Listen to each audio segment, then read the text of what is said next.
I'm Chris, and this is my no oil pressure engine teardown video part 2. So we're trying to take the intake off intact, and we left off at the EGR valve because I noticed it was cracked, and I ended up having to remove it. It got its own video because it was so frustrating, and I just wanted to show people that, hey, if you're having trouble doing it, so did I. It was a big deal. It set me back many hours. I had to destroy the tube, but this one was already cracked. A guy was talking about ripping the threads. I did rip the threads in the aluminum, and I didn't notice it. The bottom one was just so difficult to get off because it's threaded in there so far.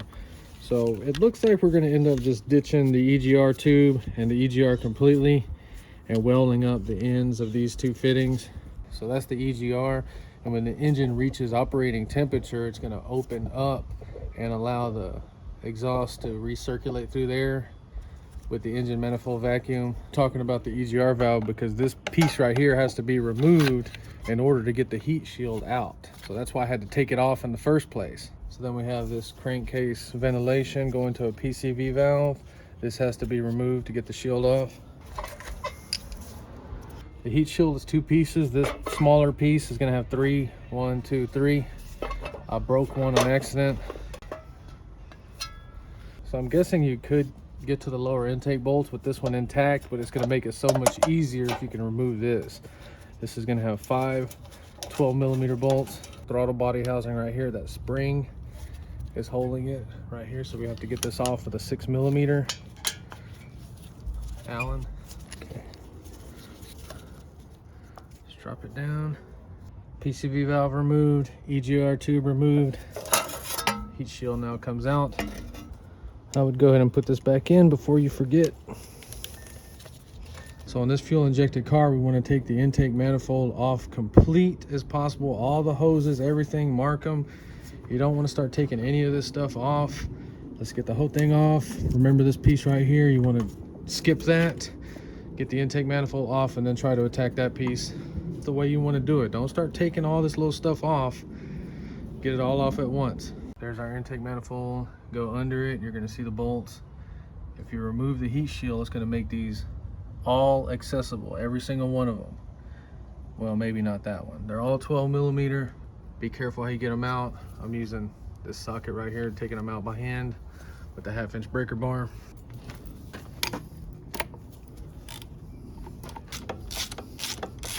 See how this one took everything out? That's fine. Dang, that one was loose. Loose? What the heck? Oh no.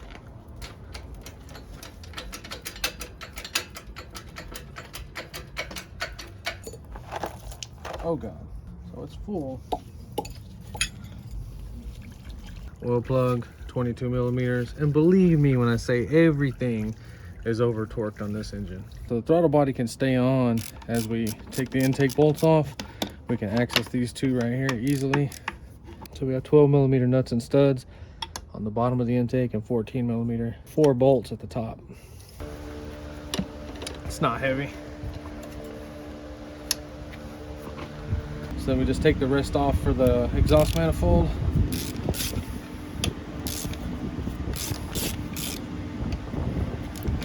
Ooh, that was loose. So I laid all that stuff out on the table and I put it right back on there, exactly how it came off. So see our thermostat housing stuck to this little sensor housing, and we broke a bolt off right there. That bolt came off okay. So I got to get that stud out right there before I can get this off. Should just come off though. All right, so I had to get that stud out. This piece finally came out, and the bolt is stuck through it like that. Thermostat housing is stuck to it as well. I tried beating it off, so I'm gonna have to try to heat this up. Just giving you an idea what you might experience. This piece right here, they want $150 for it on eBay right now, so be super careful. You can get this one for about 20, but be ready for that and be careful with it. Valve covers 10mm. Dang, I almost didn't see these two. What the heck?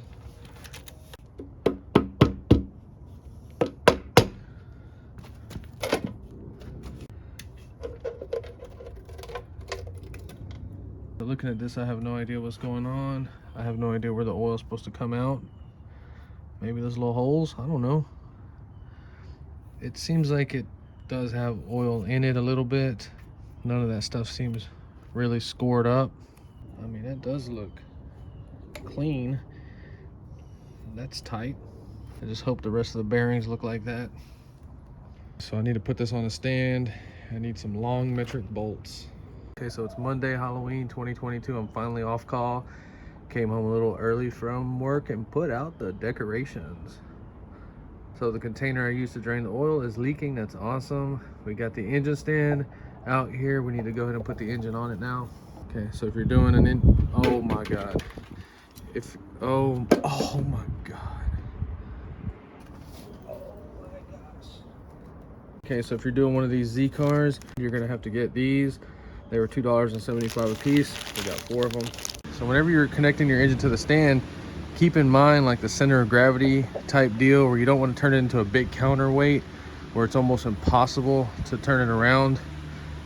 So I think this one we're gonna lower it a little bit. So make sure you got at least 1/2 inch. Right there, we got about 3/4 of an inch.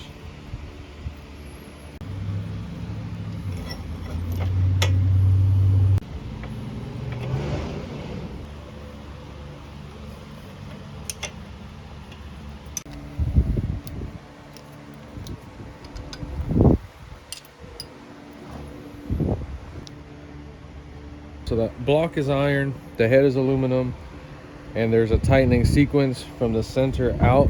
So when you take the head off, you want to do it in stages, like crack them loose the opposite direction. You can see how you tighten it down. Okay, so I did not know these were going to be Allen heads. I have no idea what size this is, but I'm gonna have to buy me a special tool. I'm just gonna make it work with this for right now. We're gonna clean all this stuff up and go through it anyway.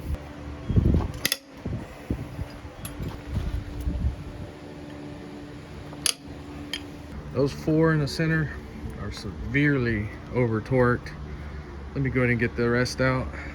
Okay, so those 4 in the middle that were extra tight were not even supposed to come out. There's some kind of plugs. So we have all the bolts loose.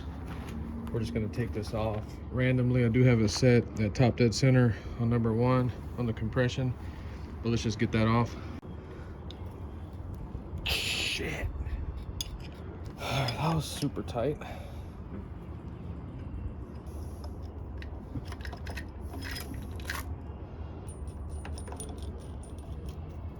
I just got these 2 little 10 millimeters into the timing cover. That was loose.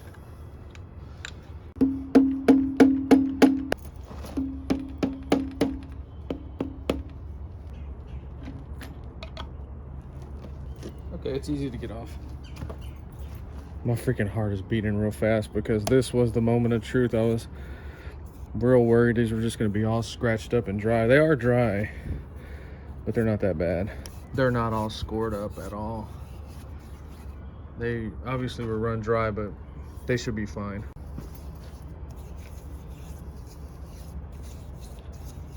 I just got some of that oil and put it in here. These guys were thirsty.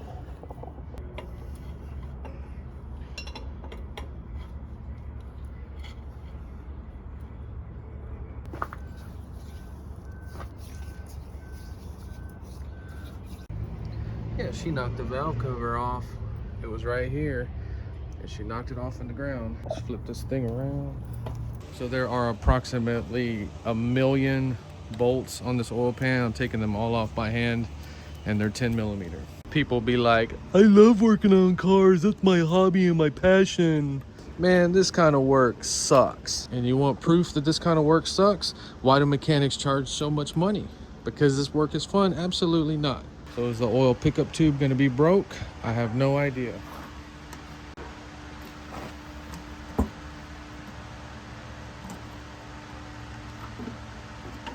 It's on there.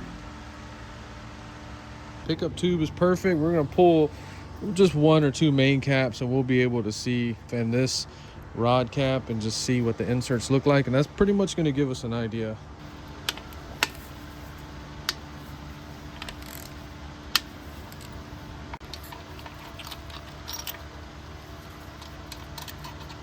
Good God.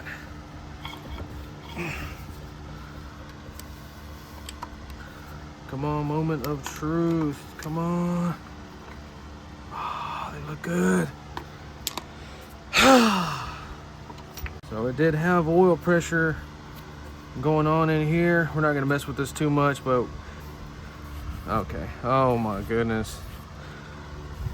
God. All right. So we got 10-10 on the crankshaft, meaning that they turned the rods and the mains 10,000ths. So this engine was rebuilt. I'm not even gonna take that out and disturb it for right now. Okay, I guess we can go ahead and take let's take that rod off and just look at it.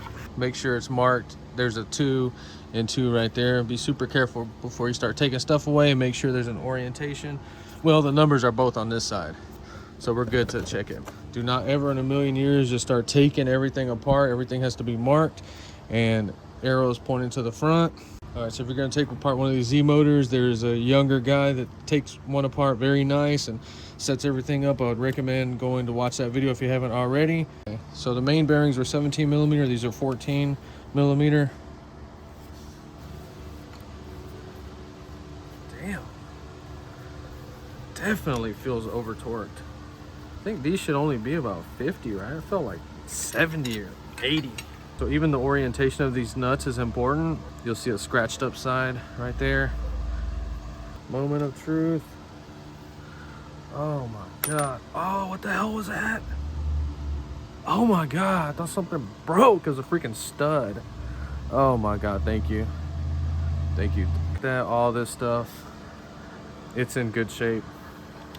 Thank God. It looks fine. This thing was not burned up. Oh, God dang it.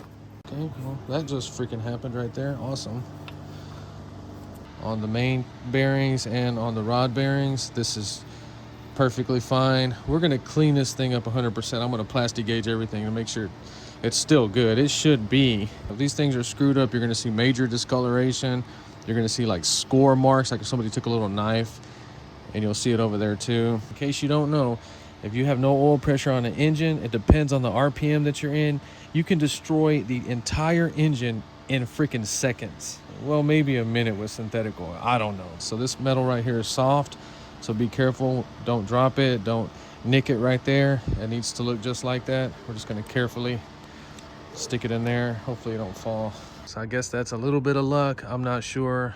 The point of the video is showing you what I do when I don't have oil pressure. I don't play games with this kind of stuff. I have to see it with my own eyes in order to move forward on this project. So it all started when I pulled that sensor off and got absolutely not a single drop or puff of air, nothing coming out of there. That's the oil pressure sender place right there. And when I pull the filter, God is my witness, this is exactly how I pull the oil filter, completely dry. It doesn't even make any sense because it sits sideways and it should have at least had some oil in there like that. So I have no idea what's going on. Maybe it had an air pocket in there, who knows, but everything looks good so far. I'm going to go through every little one, take all this stuff apart. I'm going to clean this block. We're going to paint it. We're going to make this thing look nice since we actually got lucky.